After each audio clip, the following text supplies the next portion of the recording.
Hi, I'm Jeremy Nicholas. Welcome to Everyday in February, where I give you top tips on how to be a better professional and public speaker. Today we're talking about how you actually write your talk, and I'll just tell you how I write my talk, and perhaps that will be something that you could use yourself.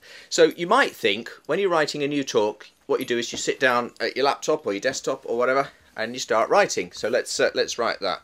A new talk.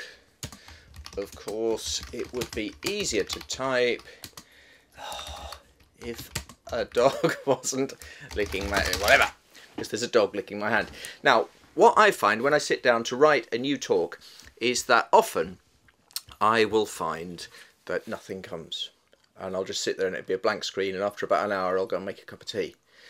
And that's because I'm not an especially good writer. But what I am good at is talking. I always say I'm a good talker, not a good speaker, because I like to have a nice, natural, chatty style, more like talking than speaking. And I actively encourage people to chat your stories out. Don't act them out. Don't project them. Throw them out at the people. Oh, I'm a great speaker and you'll follow me. Just give them the information. I think it's all about content. There's far too many people that just believe they can change the world. Just give people the good content and see what they can do with it. That's what I try and do. So my good content for you today is, if you're writing a speech, don't write it, talk it. So put your keyboard away, shut your laptop down, let's switch that off,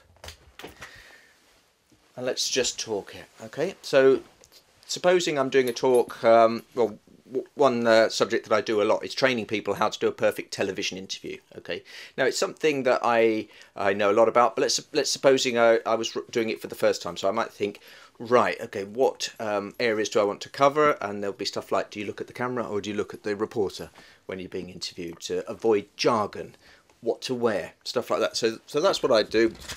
I would then get cards and I'd write out some points, so, as I have done here. Jargon. Try and avoid it. And I just write it in big block pen there. I wouldn't write anything else down. Literally just on a 6x4 index card. If you're mad, you can go for the 8x6, but 6x4 is plenty big enough. That's a 5x3, isn't it? Yeah, these are slightly smaller. I've gone bigger recently. Core, think about your core of what you're going to speak about, and then perhaps think about sound bites. So they would be 3 elements of a talk I do on how to do a better television interview. And then I'd put them down like that, and then I'd think, right, what do I know about avoiding jargon? And then I wouldn't write anything out. I would get out my little sound recorder. I'd use this Zoom H1, and I'd press it, and I'd say, right, this is everything I know about avoiding jargon. If you do an interview on TV and you use jargon, then there will be some people that won't understand what you're talking about, so you've wasted your time with a TV appearance. What are you chewing? What is that? Give me that. Don't chew that.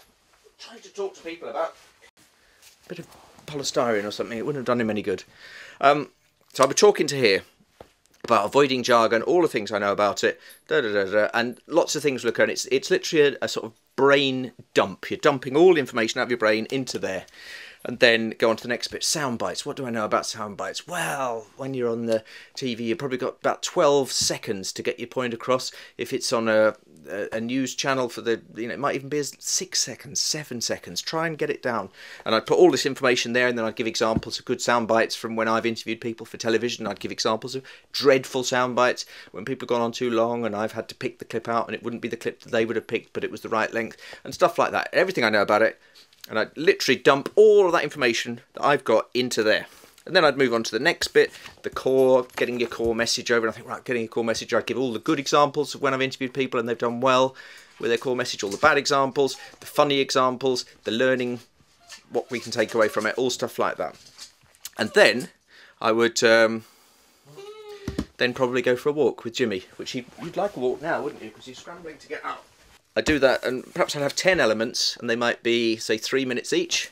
And then I think, right, what order do I want those in? And I just move them around on the table like that. And then eventually, I've got my 10 3-minute chunks. And then I might write it out on the computer, how it would look if I did it as a perfect talk. Then I'd record that on here. When I'm driving to the event, I'll have like a rehearsal, but it'll be me doing a perfect version. And then when I actually do the talk in front of the people, this might surprise you, I would have the cards with me.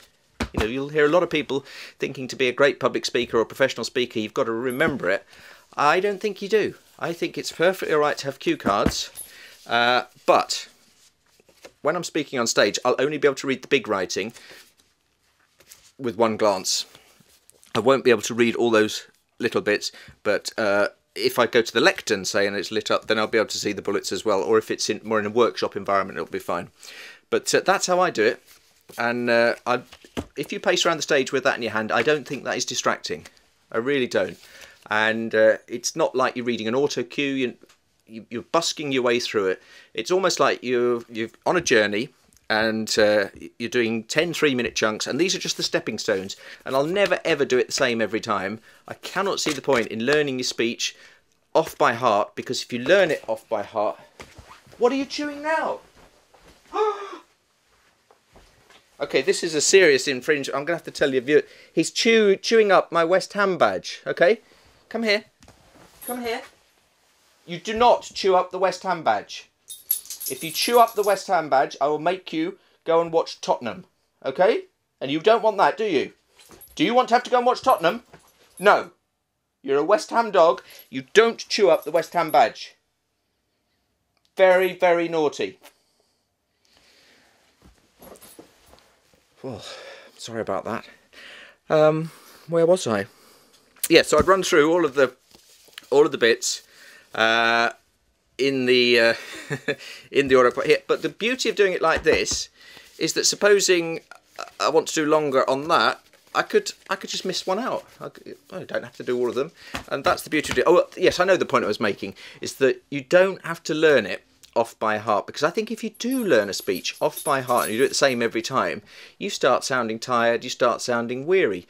And I think if you busk your way through it, you know the sense of it, you're always adding new things. And particularly my talk on how to do a great TV interview, I can put topical stuff in, stuff at the moment about the Pope and about Tesco burgers, stuff that's in the news and now it's being reported, Oscar Pistorius, all stories like that at the moment I can put in. If I've learnt it off by heart, I can't get it in there, can I?